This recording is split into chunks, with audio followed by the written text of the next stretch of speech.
So now that we have identified who are the key stakeholders, the important thing now is on how to manage them properly. So we will do some stakeholder management and discuss about some engagement strategies. So when you do engagement, you will then realize that the engagement process is a very expensive one. You need a lot of money to actually do all these activities. It will be a long term, it will take some time, so you need to provide some resources in this one. So it is very important that you need to plan out how to spend these resources properly. Otherwise, you will be spending too much money. And along the way, you need to make sure that your process of doing your stakeholders should have a sense of procedural fairness. They should be able to understand and know what the problems are and who to contact to and what they will do if they will meet some challenges. So the procedure must be honest and transparent. So the first thing after identifying your stakeholders is to make more of a planned activity for each of the key stakeholders. So what you can do is to group all these very high influential stakeholders into one group and check out what sort of activity you can use or you can plan out for them in order to get their approval or support. So most of these influential stakeholders need money and funding, or you need also to provide a lot of expenses to them because they are quite influential and very high interest to your project. So you can do some special functions, or you can also do some parliamentary engagement, especially to politicians and policymakers in order to get their support. And then we can also identify the community stakeholders now. Then you identify different strategy and activities towards these stakeholders. It could be workshops, town hall meetings, or even door-to-door meetings or in person. So you can you can meet them in person, and you can conduct some interviews as well. And you can also take, for example, education stakeholders. These are some of the key stakeholders that you can approach and engage. So these education stakeholders are from schools, researchers, university, academics, because when you are going to engage with them, the students and their children and the children in the schools will come home and will explain to their parents. So you will actually, you're trying to, how to say, spread out the information more effectively because the students will also try to convince their parents of what they have learned from you during the engagement. And the last one will be on project specific stakeholders, which are those stakeholders that are locally based. So it means that if you are looking at a potable water reuse plant, for example, and then you put that in a certain location, so the project specific stakeholders are those people in that community where you are going to put your facility. So it means you have to engage them as well. There could be some schools there. There could be some council members there. Of course, the community stakeholders, the residents are there, and also the education. So you have to involve them the same way you involve these people here, but are locally based. This is very important because they have their own concerns, which are very local based because of the presence of your project in their community. And now let's go towards how do we exactly communicate or do the strategies in order to work out stakeholder management and communication. So the first one would be to after you the first step would be to form a planning team. So you need to include all your engineers, all your people involved in the planning, and decide on your objectives. What will be the objectives of your engagement? What do you want as an outcome from engagement? And then you identify your target audience, which we did for our stakeholder analysis. So this is the way when you once you identify your target audience, then you decide what form of activity you will use, maybe it written or verbal activity. So I will explain more about written and verbal, like Like for example, some town hall meetings could be verbal, written could be websites or in Facebook, for example. So these are different forms of activity to engage the people. And then you need to decide on when to do it and how often. So it's the time and frequency. It's the quantity of your engagement. So it could be every 2 months or every 3 months, for example. And when it could be Saturday, it could be weekday. If it's weekday, you have to consider that people may have work. If it's Saturday, you have to consider some other situations as well.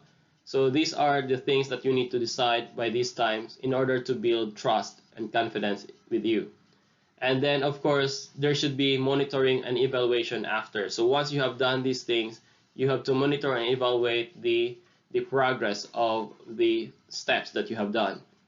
And then after that, you need to repeat the process again and do it in another situation or another community, and this is a cycle until such time do you learn more about each process, about the stakeholder concerns, and later on the feedback will help you improve more and more towards a more collaborative way of deciding about the project and community acceptance.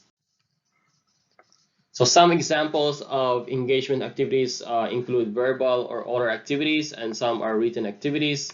So you could suggest, for example, in your community engagement, in your assessment task 1, you could suggest some of these activities as a form and try to justify why and who will be your target audience in that activity. So like town hall meeting, as much as possible, you don't do town hall meetings if you feel like a majority of the people are opposed to your project. So you try to avoid town hall meeting because town hall meeting is an open meeting, it's a public meeting. So when you have more people opposing the project, it will grow some sentiment with other people who have not decided yet. So it means you have to know your audience with regard to these things as well. You can do one-on-one interviews, some workshops. This will be very good because workshop will have a separate grouping and they can discuss on their own, and they can talk with each other and provide some feedback. You can do surveys as well, telephone surveys, for example, as a verbal activity. You can have demonstrations or models. You put a model of your project, for example, and demonstrate, make a demo presentation about them. And so in this way, the people or the stakeholder will have more of a visual presentation and a visual way of looking at your project, and then you can explain more. And then site visits could be an example as well, because when somebody experience it in person and really see how the process goes with the technology for the technology, then they will have more understanding, and probably more they will be more convinced if they really possibly taste the water or see the quality of the water, for example. You can do television. Social media is very important for younger people. Facebook is one, Twitter, and some other websites. You can do online presentation or webinars just to make sure that people who are not able to come down to your location for some meetings, they will be able to do it online at any time. And then you can do some networking events. Written activities could be posters, posting, making a website. It could be in social media, press release, news articles, and some reports. So these are some of the example activities that you can do to engage the community. One example strategy for engaging the community that about providing input to the community is by sending out postcards like this.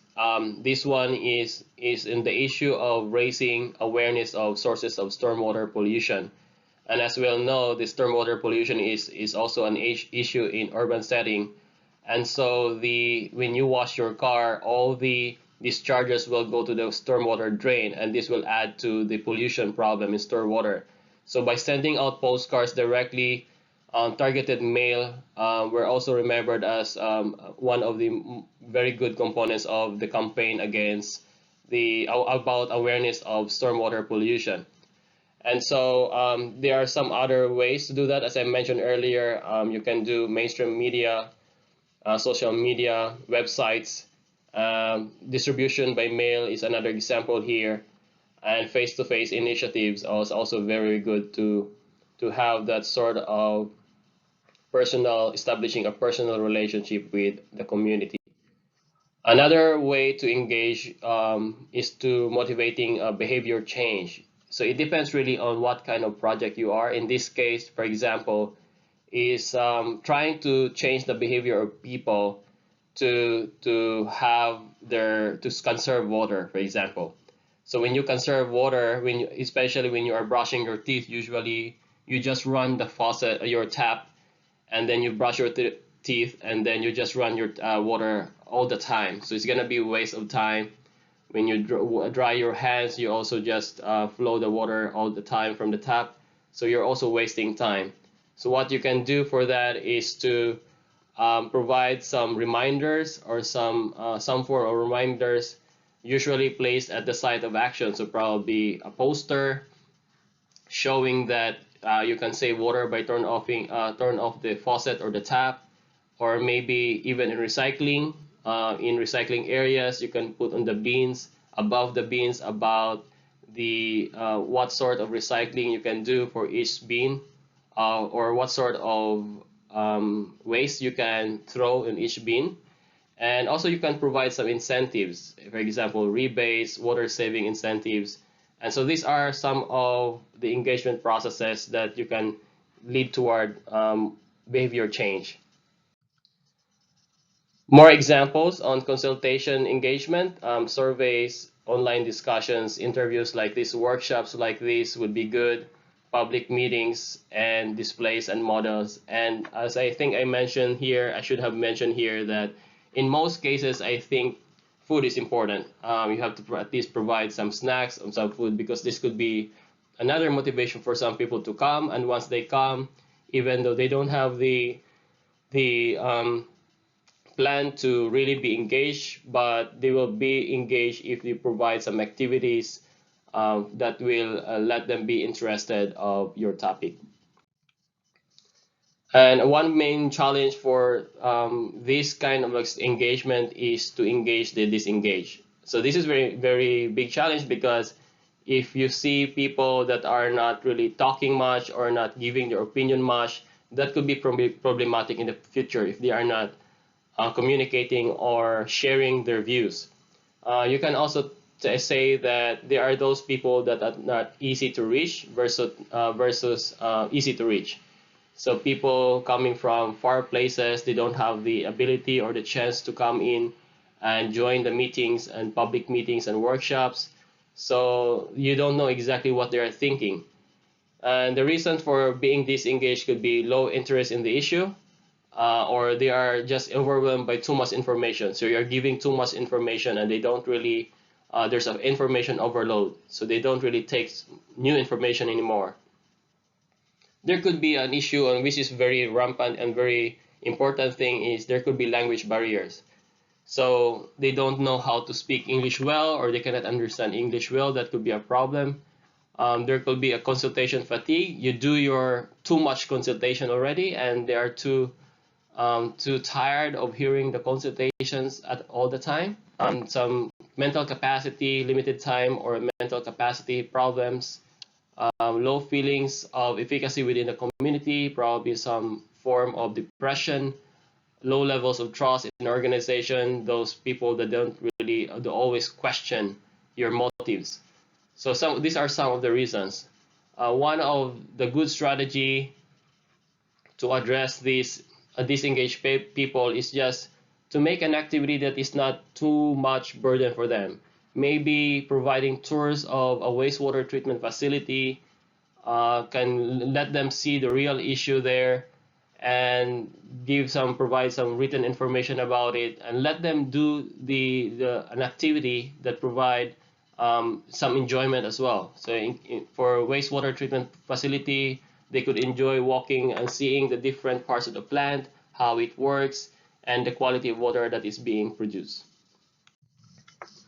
So the importance of evaluation cannot be underestimated. It's important that during the process, as you know, the principles of engagement in the communication engagement has evaluation at the process at the end. So this one has to be done because this is the only way that you'll be able to learn and to learn from the process and to learn from from the feedback of the stakeholders. So it is an important way to assess the outcomes, to consider if it's been done well or there's need to be improved. And some of these indicators of success are how many people are actually engaging, the kind of representatives that are attending, how satisfied are they, and if you receive a number of complaints, if less complaints, probably you're doing well. And outcome indicators would be there will be change of knowledge, change of opinion, preference, you have convinced them. That could be a really good outcome. And impact indicators would be that they have changed their behavior and now resulted to reduced water demand. Water quality is improved, probably they have greater trust to you, and probably there will be more chance of volunteer for future activities. So this will be important impact indicators at the end. But ultimately, for any process, you need to have an evaluation for it to be for the learning for the learning and reflection of what you have done. So there are a number of benefits coming from community engagement process, and the key message for this is a community engagement, stakeholder engagement process based on the social license to operate concept is more sustainable. That's the key message. Because in the long term, once you have the approval and the trust of the community, then you establish some form of history, and in the future, if you have more projects to come, then you are better equipped and in better position to be trusted.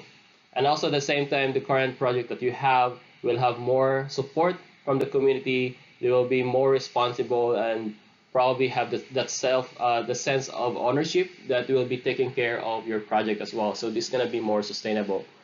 So some of the benefits here specifically are the capacity to directly contribute to the identification and framing of policy priorities and shaping outcomes that broadly align with community values. This is the main one, broadly align with community values, because you consider them in the process. The values of the community are part of that strategy. Then developing a sense of shared ownership and inclusion in decision-making processes, and the implementation of collectively defined policy outcomes. So basically, there's a sense of ownership there. They will be taking care more of the project in the long term. Then helping to ensure a diversity of perspectives, looking at different views, different opinions, and coming together into one plan and strategy. And the last one is fostering mechanisms of proactive community empowerment, social capital, and cohesion. So it's basically more of a community empowerment. This will not only affect the present project that you have, if you have the full support, it will basically translate to other projects to be less opposed, in a sense that they know the process, they know how to engage with the industry as well, and they are more empowered, so they are more engaged. So this will have a positive effect in future cases. So right now, we have finished all the different aspects of community engagement or stakeholder engagement, the stakeholder analysis, the SWOT analysis, and what are the importance and the strategies to do to enable a better planning and sustaining the project that you have. So what we can do right now is to go to some case studies on some of the previous experiences, but in relation to water management, to water technologies that have been successful and unsuccessful as well. And these are important outcomes, important experiences that we need to learn from. And also I'll show you some of the SWOT analysis for these case studies.